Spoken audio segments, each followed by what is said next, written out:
15th bit 6 సమాసः ఇస్తారు మీకు. సమాసः త్రయాణం సమాసనామ నిర్దేశ సహితం విగ్రహవాక్యాన్ని లిఖతః.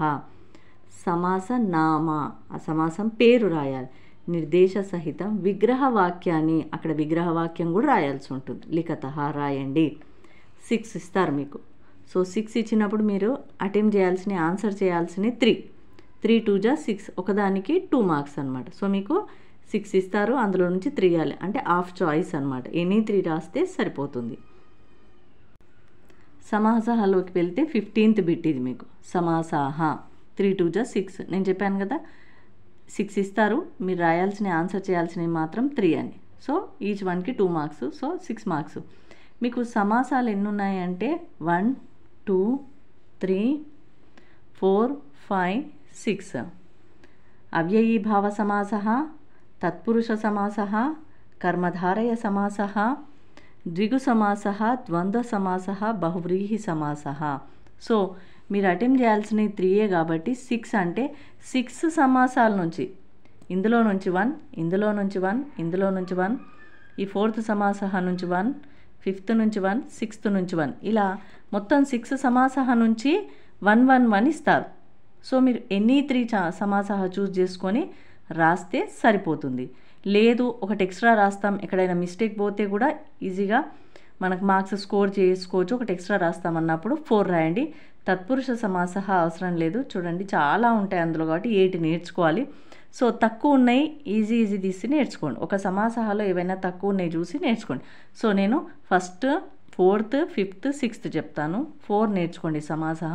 లేదు ఇంకా ఎవరైనా ఎక్స్ట్రా ఇంకా 2 నేర్చుకుంటామంటే 3rd వన్ కర్మధారయ కూడా నేర్చుకోండి.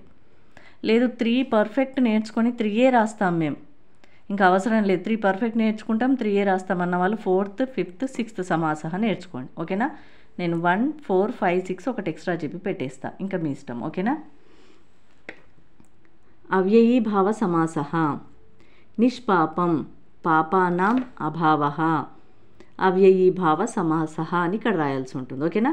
ఈ వర్డ్ మీకు క్వశ్చన్ పేపర్లో ఇస్తారు.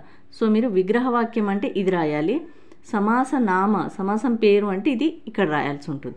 ఈ వర్డ్ క్వశ్చన్ వర్డ్ రాసేసి పాపానాం అభావః అవ్యయీభావ సమాసః అని రాయాలి. ఓకేనా?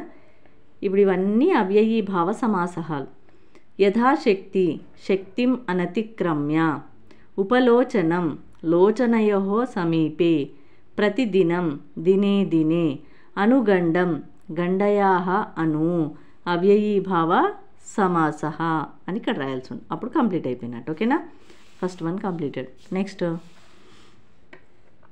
ద్విగు సమాసః, త్రిలోకి త్రయాణం లోకానాం సమాహారః ద్విగు సమాసః, పంచవటి పంచానాం వటానాం సమాహారః ద్విగు సమాసః, నవరాత్రం నవానాం రాత్రీణాం సమాహారః ద్విగు సమాసః, ద్వంద్వ సమాసః, నకుల సహదేవౌ నకులశ్చ సహదేవశ్చ ద్వంద్వ సమాసః, ధర్మార్థకామమోక్షాః ధర్మశ్చ అర్ధశ్చ కామశ్చ మోక్షశ్చ ద్వంద్వ సమాసః, శీతోష్ణం శీతం చ తత్ ఉష్ణం చ ద్వంద్వ సమాసః, పితరౌ మాతా చ పితా చ ద్వంద్వ సమాసః, పార్వతీ పరమేశ్వరౌ పార్వతీ చ పరమేశ్వరః చ ద్వంద్వ సమాసః, బహువ్రీహి సమాసః, పీతాంబరః పీతం అంబరం యస్య సః బహువ్రీహి సమాసః, మహాబలః మహత్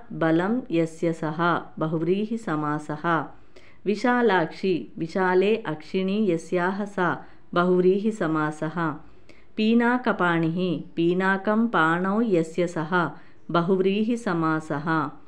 మీరు ఇందులో నుంచి సమాసం పేరు ఇది ఆల్రెడీ వాళ్ళు ఇస్తారు. సో విగ్రహవాక్యం సమాసం పేరు ఇక్కడ రాయాల్సి ఉంటుంది అంతే. ఇవి 2 రాస్తే విగ్రహవాక్యానికి 1 మార్క్, సమాసం పేరుకి 1 మార్క్ ఇస్తారనమాట. ఓకేనా? సో ఇవి నేర్చుకొని ఇంతే రాస్తే సరిపోతుంది, ఇంకా ఎక్స్ట్రా ఏమీ ఉండదు ఇందులో. సో చక్కగా నేర్చుకోండి. ఓన్లీ విగ్రహవాక్యం ప్రాక్టీస్ చేయండి, ఒక 2-3 టైమ్స్ వచ్చేస్తుంది. సమాసం పేరు మీకు ఒకవేళ నేర్చుకుంటామనుకుంటే 4 5 6 నేర్చుకోండి. లేదు ఒకటి ఎక్స్ట్రాగా కూడా రాయదలుచుకున్నాం మేము, హిందీ బాగా వస్తుంది రాయగలుగుతాము, సాంస్క్రిట్లో చక్కగా రాస్తాము, హిందీ లెటర్స్ బాగా రాస్తాము అనుకున్న వాళ్ళు, ఒకటి ఎక్స్ట్రా రాస్తాము అనుకున్న వాళ్ళు ఈ ఫస్ట్ వన్ అవ్యయీభావ సమాసం కూడా నేర్చుకొని పెట్టండి. ఓకేనా? లేదు అనుకున్న వాళ్ళు 4, 5, 6 పర్ఫెక్ట్ నేర్చుకోండి చాలు. ఈ 4, 5, 6లో నుంచి 1, 1, 1 వస్తాయి. సో 1, 1, 1 రాసేస్తే 3, 3 2 జా 6 మార్క్స్ వచ్చేస్తాయి ఈ బిట్కి. ఓకేనా? మీకు ఇంకా ఈ సమాస బిట్ ఏదైతే 15th బిట్ ఉందో కంప్లీటెడ్ అన్న.